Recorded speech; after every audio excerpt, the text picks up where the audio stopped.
going on, everyone? So, the San Antonio Spurs and De'Aaron Fox still have yet to sign the extension, at least at the time of recording this video.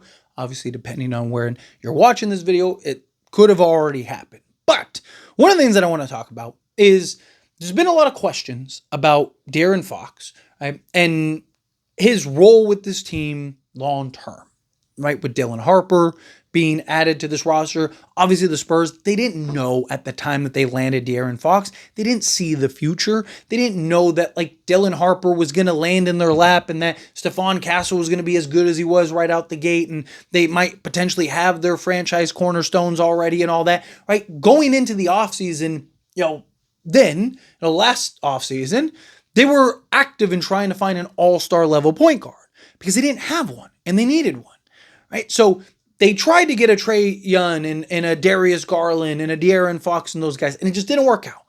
And then fast forward, all of a sudden, De'Aaron Fox falls in their lap, and they get him for cheap, pennies on the dollar, right? And then all of a sudden, fast forward, and they end up landing the number 2 pick in Dylan Harper, who is looked at as a franchise player, who's also 8 years younger, and has the potential to be even better than De'Aaron Fox. Because De'Aaron Fox is an excellent player, but again, like, where is he? What is he? A top 25 player? Top 30 player? Right? Like, I think you can make an argument for maybe top 30, 25, right? So there's this big question, and you keep hearing these reports and these talks about, like, is he even worth the max? Is he worth, especially, like, if this was pre-CBA, no questions asked, he's getting his money and that's that, right? Because teams will trade for him at that price because teams don't care, right? There's always a team out there that doesn't care. They'll pay the tax, they'll do whatever if they believe he's the guy. Problem is now the new CBA, you can't overpay guys. So unless you believe De'Aaron Fox is one of your top 2 players on your roster, you can't afford to pay him, 40, 50 million a year. So the Spurs are going to have to make that tough call and that tough decision. Problem is, De'Aaron Fox went to the Spurs and kind of nudged his way to the Spurs because that's where he wanted to go. The Spurs really wanted him. And now you're going to kind of do him dirty by not giving him the max. But the problem is, if both sides wanted the max, it would have already been done. Look at Luka and the Lakers, for example. Immediately. It was reported that he wasn't going to sign it till the following day because he wasn't going to be in LA till that time. And he ended up doing it the moment that he was eligible. Literally 15 minutes later, I think it was, he signed his extension. Right? So you have De'Aaron Fox and the Spurs who have yet to do that. Yet here you are. Somebody is not willing to pony up. And I believe it's the Spurs, which is why I've talked about and I've gotten a lot of pushback on. Right?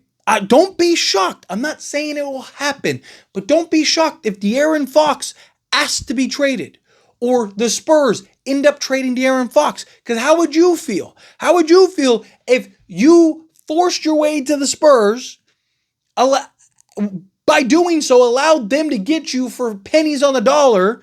It was originally, hey, you're going to get your max extension and all that, and life is going to be good. And then the time comes, and because they got some 20-year-old kid who you're looking at, he'd be lucky to be as good as I am. I'm an all-star. Like, which is true. Like, De'Aaron Fox isn't wrong.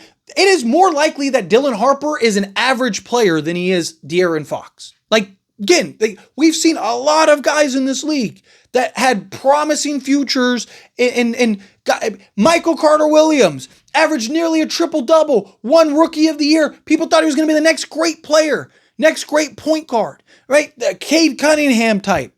He was out of the league by the time his next contract was up, right? So, again, you never know. Tyreke Evans averaged 20 points, 5 rebounds, and 5 assists as a rookie. Was out of the league by the time his next contract was up, right? Like, we've seen guys, well, I guess it was the second contract, but you get the point, right? Like, we've seen guys that were hyped up and believed. Josh Jackson is a great example. People swore that guy was going to be a superstar.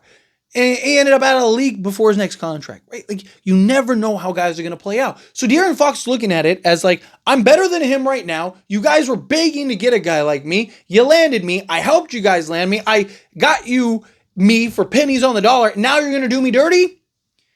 But the reality is he actually worth that max? Because look, even with Sacramento, what did he achieve? What did he accomplish? Nothing. His best season was losing to the Warriors in the first round. That was his best season he ever had. He didn't contribute to winning. He wasn't a guy that, like he was the franchise for the Kings, but it was like, hey, is he your number one, number two guy? You see a lot of guys that they're not the number one guy. There's very few guys that can lead you to a championship. Like, again, it's mostly been the same guys. SGA is the new guy to throw his hat in the ring. But it's the guys that you think. Giannis, Jokic, Steph, KD, LeBron. Right? Every year it's one of those guys. And yes, you're hoping that Wemby moves into one of those guys. But you traded for De'Aaron Fox for, again, pennies on the dollar, literally. And you were worse. You didn't give up any of your rotation players. You didn't give any of your future foundation up. You didn't give up anything.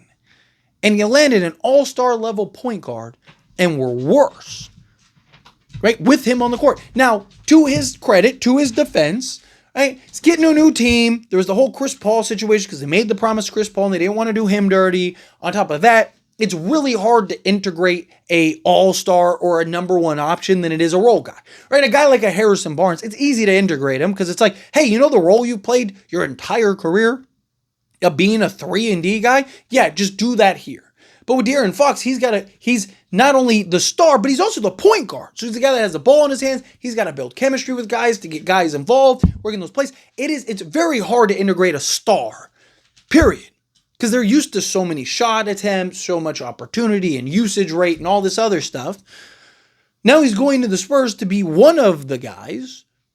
And, oh yeah, by the way, he's the point guard, so he has to build chemistry. So to his credit, right, I don't want to bash him too much for last season, but to pretend like there weren't concerns in Sacramento, and then he comes to Spurs, and it's like, can he contribute to winning?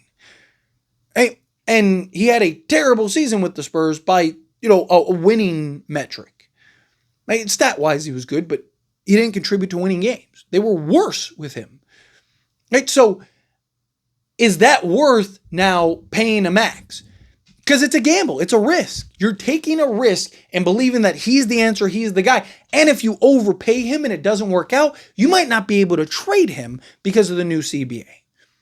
Right? How many teams? Because it's not just, are you willing to pay him 40, 50 million? Is another team willing to pay him that? Because in order to trade him, not only do you need to find a team that needs a point guard, which most teams have them, but on top of that, are willing to take his salary, willing to give you a trade package that makes sense for you, and you're going to have to pay all your guys.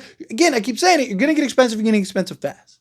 So, question is De'Aaron Fox worth the max? Will he accept it? I don't know. Let me know your thoughts and opinions down in the comments. That being said, if you haven't liked this video, hit that like button. Helps me out. We enjoy these types of videos, and I truly appreciate it. Not subscribe to the channel, hit that subscribe button, turn on the bell notifications. Appreciate y'all. See you in the next one.